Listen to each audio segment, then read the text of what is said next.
Normally during the Christmas season, we start the program by showing an outside shot of our all-American Christmas tree on Fox Square.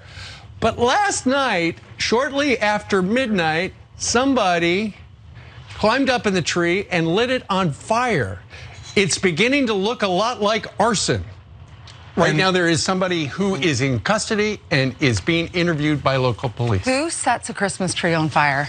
Who sets a Christmas tree? Well, I mean, it's just part of the rampant. No city is safe. No person is safe from the subway on down. No more music. No more tree. Yeah, I think it's infuriating. I think it tells the bigger story. I mean, since this city is so out of control. Okay, so we'll turn to the city being out of control. First of all, no more music, no more tree. Wait, why no more music? Yeah. I feel like you're giving up for some reason. You know, that's not her tree, right?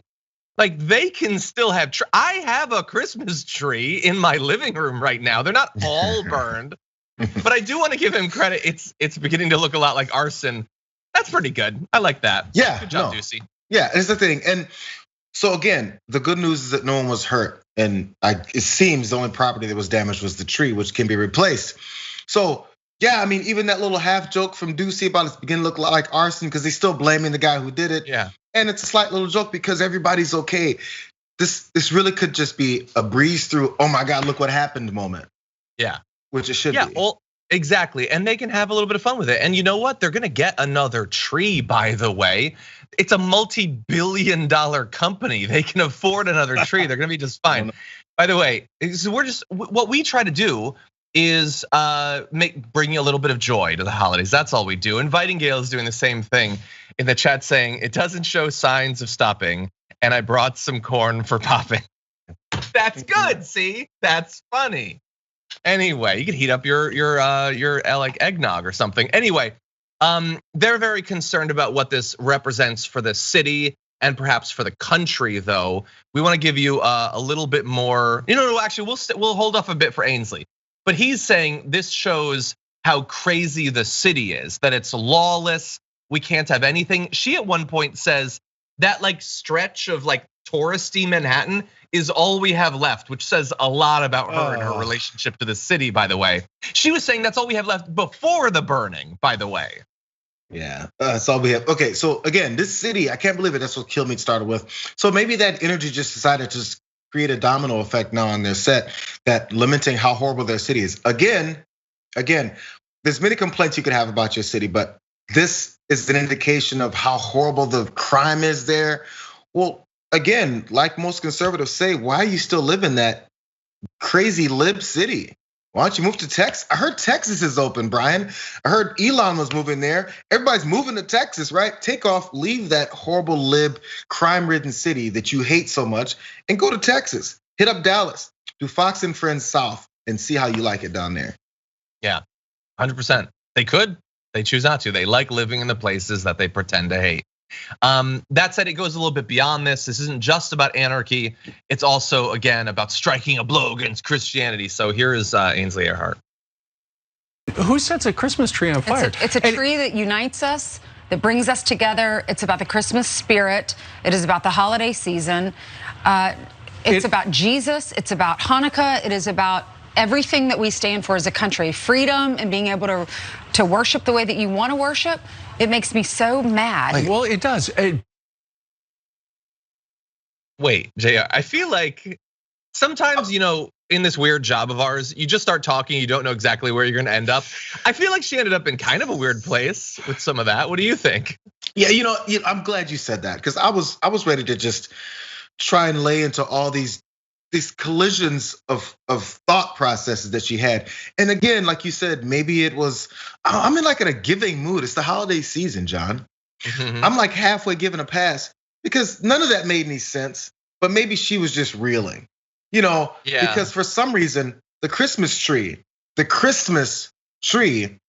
stands for Christmas, Hanukkah, bringing us all together and us worshiping the way that we like. None of that makes any sense. If it's about Christmas, Hanukkah, and Islam, which it isn't, but then it's bringing us all together, which it doesn't because it represents one specific religion's holiday. that can't bring us all together because it's separate, and we blatantly say it's separate. That's why there's this Fox's war on Christmas every year, because there's other people attacking your religion, you say. So that means there's a division. It doesn't bring us together. It's an indication of one specific celebration, and not about the celebration of a bunch of different religions, because it's the one religion's celebration. Yeah. What are we talking about? Okay, but like I said, it's gotta be about everything. She was trying to say it's a uniting image. Sure. And she should have stopped there. And it kind of can be for some. I mean, I'm a godless atheist, hail Satan and all that. But I have a Christmas tree and I love Christmas trees. But when she says about Jesus, about Hanukkah, can we at least say that it's not about Hanukkah? It is, at least it has been co-opted for one religion celebration. It's not everything. Like, let's at least say that. Now, I'm sure that there are probably Jewish households that like having Christmas trees in the same way that an atheist might, or others. It's sort of a symbol, which, by the way, and let's just acknowledge, the history doesn't matter and she doesn't care. It's not originally a Christmas thing. Like, it has nothing to do. Like, first of all, it's older than Christianity in that pagan religions would do things with certain types of plants and everything. But in terms of people actually regularly having their own Christmas trees, that's only a couple of hundred years old. Like, more than 1,500 years went by between Jesus and the first like regular living room that had a tree plopped down it and a baby Yoda ornament. Like, that's not a thing that Jesus didn't have a tree. Let's be clear about that too. So I get it, it's a symbol, but let's not go so crazy. Can we just enjoy this for a little bit? Like, for decades and decades, centuries, right wingers got to set things on fire on people's lawns and they had a grand old time with it. Can we enjoy something burning in public for once, please? No. No, apparently not. Anyway, they're not the only Debbie Downers, and I'm gonna skip past more of the kill meat stuff. He has gone wild blaming left-wing DAs on this. It was apparently one individual, okay? Jesus. Meghan McCain tweeted, "I don't want to hear anything about how radical some of you believe Republicans to be when there are lunatics running around New York City setting Fox News Christmas tree out. Bye." First of all, it wasn't lunatics running around. It wasn't a mob, a pyro mob throwing Molotovs. It's a guy. A guy did it, and they caught him. They're gonna have another tree, so calm down a bit, Meghan McCain. This is the point. I don't know if she has more to say, I think, right, John? Well, she sort of did, because that's what she said. Now, I believe, according to a tweet I saw, the tweet she sent right before that tweet was this: "Whoa, dead. I don't even have words. This headline is so dangerous, stupid, intellectually dishonest," about Tucker Carlson's "Putin just wants to keep his western borders secure" thing. And whether that's the thing you want to focus on, I think we can agree that you don't get to have one individual burning down a dumb tree, have that cancel out the Republicans trying to overturn an election, strip away women's reproductive rights, effectively end voting as we know it, and on and on and on. They're out of their mind. It's not even Stevens because the guy torched your symbol. Well, that's what they need it for. They're like, oh my God, perfect opportunity, because look at all these horrible things we're doing and saying and finally being held accountable for, at least a little bit. So now we have to make sure that we even this whole thing and say, look what the left is doing to us. That's why Kilmeade went on his rants about defunding the police and this town is full of criminals and I can't believe that they're trying to hurt us and look, they're coming for us now. It's to re-implement and galvanize that fear and anger from the people who are very much worried about the left coming for us, because they're starting to be exposed, and you can't have bad PR when you're trying to group a bunch of people together to think they have to overturn the entire country. So the violence that Meghan McCain is saying, I don't want to hear about it anymore. Yeah, you don't have to hear about it anymore, but we're gonna keep hearing about it from the people who continue to perpetuate it, because that hasn't stopped yet.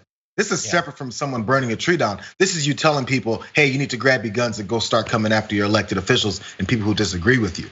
That's a whole different story. So let's not make these two things seem the same. That's slightly more extreme, just slightly. But anyway, again, look, we've expressed our opinions on the whole tree thing. We're trying to, make lemonade with the lemons we've been given, and arson is definitely wrong, and this is the worst thing that's ever been done. But we are curious what you think. So if you'd like to go to tyt.com/polls, you could vote. How do you feel about Fox's Christmas tree being burned down? You can vote the war on Christmas is real or burn baby burn, and I love the image they chose for that. My tree, look what you did to my tree. Maybe we'll find another tree. for Fox News, and maybe it'll be filled with squirrels. Wouldn't that be a fun Fox and Friends episode? Just being chased through the studio.